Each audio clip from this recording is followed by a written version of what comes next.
Certo, vamos desempacotar isso. Imagina a seguinte cena, logo de manhã cedo. O relógio no pulso de repente vibra e manda um aviso de... Aquela notificação que ninguém quer ver, né? Exatamente. Uma notificação sugerindo, tipo, cancelar o treino pesado de hoje, aumentar o consumo de carboidratos ali no almoço e ir pra cama uns 30 minutos mais cedo. Tudo detalhadinho. Tudo. E não porque a pessoa já está sentindo dor, mas simplesmente porque os algoritmos, sabe, eles previram uma lesão muscular iminente nas próximas 48 horas. É assustador e fascinante ao mesmo tempo. Muito. E olha, a gente não está desenhando um cenário de filme de ficção científica ambientado no futuro, não. Nós estamos falando de como a inteligência artificial, neste exato momento, encontrou uma forma de invadir e decodificar a nossa biologia. Sem dúvida. O que é fascinante aqui é que a IA deixou de ser aquela ideia abstrata e virou uma ferramenta prática. Sim. E a nossa imersão de hoje foca justamente nessa encruzilhada que as nossas fontes descrevem. Aquele ponto exato onde a saúde, o treino, a corrida, a dieta e principalmente a saúde mental colidem com essas ferramentas de IA. A nossa missão hoje é desvendar isso, entender o que a tecnologia promete, mas também o como e o porquê ela está transformando aquele caos do nosso estilo de vida num negócio matematicamente previsível. E para começar a entender isso, a gente precisa olhar para o verdadeiro salto conceitual que as fontes apontam. Nós estamos observando uma transição brutal, tipo de indicadores atrasados para indicadores preditivos. Como assim, indicadores atrasados? Pensa bem, historicamente, a relação humana com a saúde sempre foi super reativa.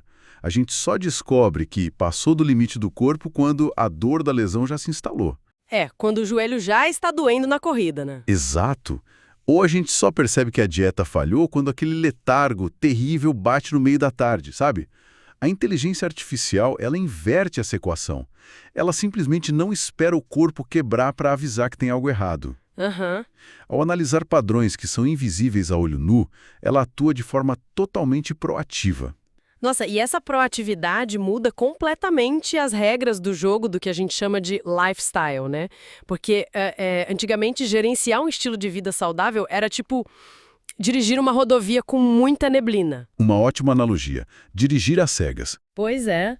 As pessoas seguiam conselhos bem genéricos de revistas, tentavam beber mais água, dormir melhor, mas no fundo a gente estava apenas adivinhando o que funcionava. Tentativa e erro o tempo todo. Sim, daí a inserção da inteligência artificial cria o que as fontes chamam de um verdadeiro GPS para a saúde.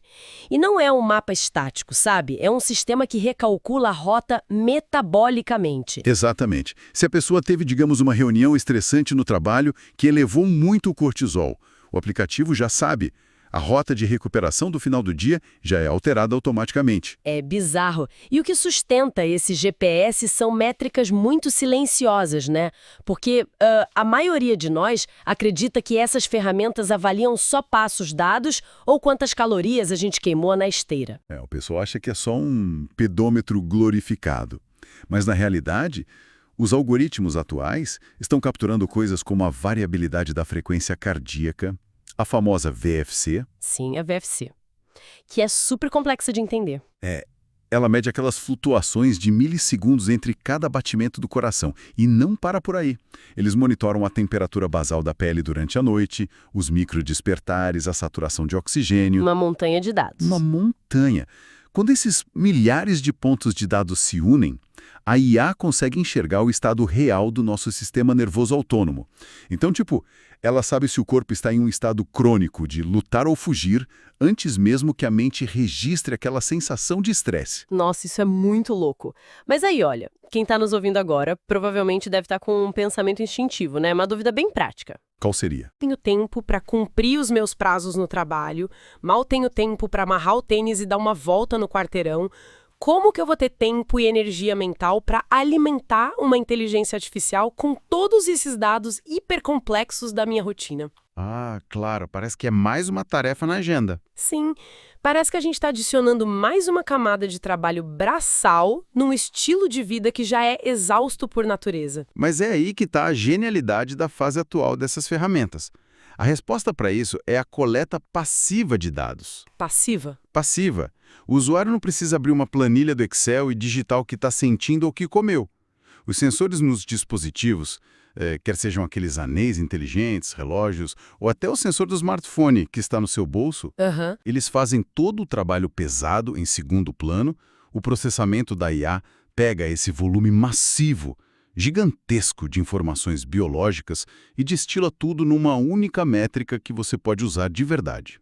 Ah, entendi. Então ela elimina a chamada fadiga de decisão, né? Exatamente. Ela tira isso da frente. Em vez de te apresentar um gráfico fisiológico que você precisa de um doutorado para entender, o sistema te entrega um veredito super simples. Tipo, olha, o seu corpo não se recuperou da carga térmica de ontem. Então, faça só um alongamento leve hoje. Ponto. Perfeito. E isso nos leva diretamente para a parte prática do esforço físico, que é um dos grandes focos da nossa exploração de hoje. Onde a gente transpira de verdade. É, o suor real.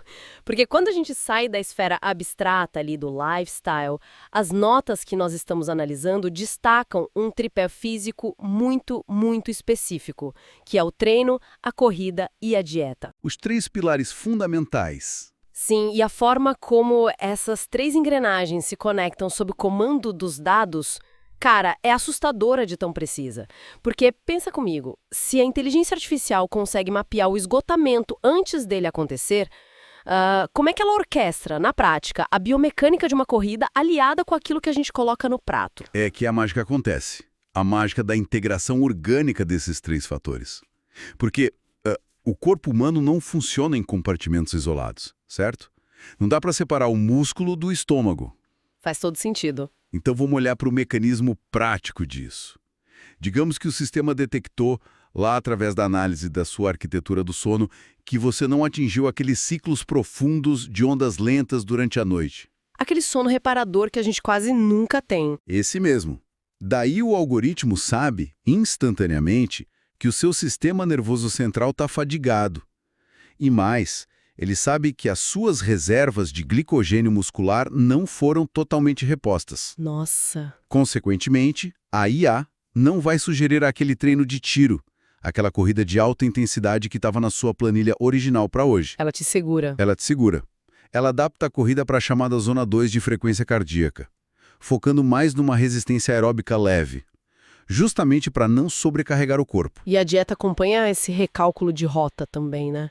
De forma simultânea. Totalmente simultânea. Porque, assim, já que o treino de corrida passou de alta intensidade para um trote bem levinho, o corpo não vai precisar daquela montanha de carboidratos de rápida absorção, tipo, para obter uma energia explosiva. Não vai queimar isso. Pois é, então a dieta recomendada para aquele dia específico sofre um ajuste microscópico. A IA talvez foque mais em te recomendar gorduras boas e proteínas para auxiliar na recuperação celular contínua, em vez de buscar aquele combustível imediato. É uma sinergia quase cirúrgica. Cirúrgica é a palavra perfeita. A qualidade do sono afeta o ritmo da corrida, que, por sua vez, altera o macronutriente do prato. Tudo conectado. Nossa, tudo mesmo. Exatamente por isso, o conceito antigo de treinar duro, sabe, do no pain, no gain, está sendo substituído pelo conceito de treinar de forma inteligente. A inteligência artificial cruza variáveis fisiológicas que o cérebro humano simplesmente não tem capacidade computacional para monitorar em tempo real. É dado demais para a gente processar. Sim, ela calcula sua taxa de oxidação de gordura com base no seu ritmo passado e já projeta qual deve ser a ingestão calórica exata para evitar um déficit que causaria perda de massa magra. É um nível de detalhe absurdo. Bom, aqui é onde eu preciso assumir um pouco o papel de advogado do diabo. Manda. Eu tenho que trazer um questionamento bem fundamental que fica pairando.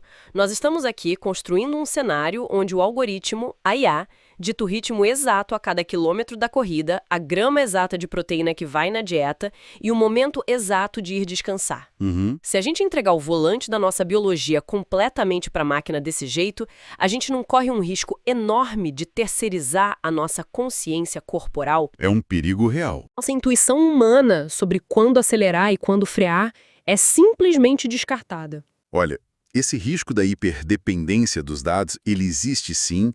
Ele até já é documentado na medicina esportiva como ortossonia. Ortossonia, o que é isso? É basicamente a obsessão por métricas perfeitas. Ficar doente de tanto querer ter o gráfico perfeito. Mas o contraponto aqui, o papel real da IA não é amputar a intuição humana. É recalibrar uma intuição que, vamos ser sinceros, no mundo moderno já está profundamente quebrada. Como assim quebrada? A gente acha que se conhece? Não. A gente acha. Mas nós perdemos a capacidade de ler nossos corpos. Aquilo que a gente interpreta muitas vezes como nossa, eu estou super bem para correr mais 10 quilômetros hoje, na verdade pode ser apenas um pico passageiro de cortisol disfarçado por umas 3 xícaras de café expresso e uma onda de endorfina. Nossa, o famoso falso positivo de energia, né? Exato. A intuição não nos avisa sobre microlesões que estão se formando lá nos tendões de forma silenciosa. A gente só sente quando rompe. Mas e se o relógio quebrar? Tipo, se a bateria daquele anel inteligente acabar bem no meio de uma semana intensa de treinos? Se a pessoa passou meses, anos, dependendo desse retorno em tempo real, para saber se ela está cansada ou não, ela não ficaria completamente à deriva? Tipo, incapaz de entender sinais básicos? Esse é o medo clássico, mas a resposta das fontes para isso é o conceito de biofeedback contínuo, atuando como uma ferramenta de educação e não de submissão. Educação. Sim, ao ver os dados confirmando repetidamente que, após noites de sono fragmentado, a sua frequência cardíaca na corrida sobe de forma desproporcionalmente rápida, o cérebro do usuário começa a associar aquela sensação física sutil de letargia a um dado real. Ah, entendi. Então a pessoa começa a ligar os pontos. Exato. Com o tempo, a própria ferramenta afia sua percepção interna. A tecnologia meio que treina o indivíduo para voltar a ouvir os sinais do próprio corpo com uma clareza clínica. É como usar aquelas rodinhas na bicicleta, sabe? Aham. O objetivo final nunca é ficar com a rodinha para sempre. É reaprender a se equilibrar sozinho. Nossa, que forma fascinante de colocar as coisas. É uma reeducação biológica mesmo. Totalmente. Mas isso levanta uma consequência lógica muito clara. Se a inteligência artificial está espremando cada gota de eficiência física do nosso corpo, né, ditando a passada perfeita na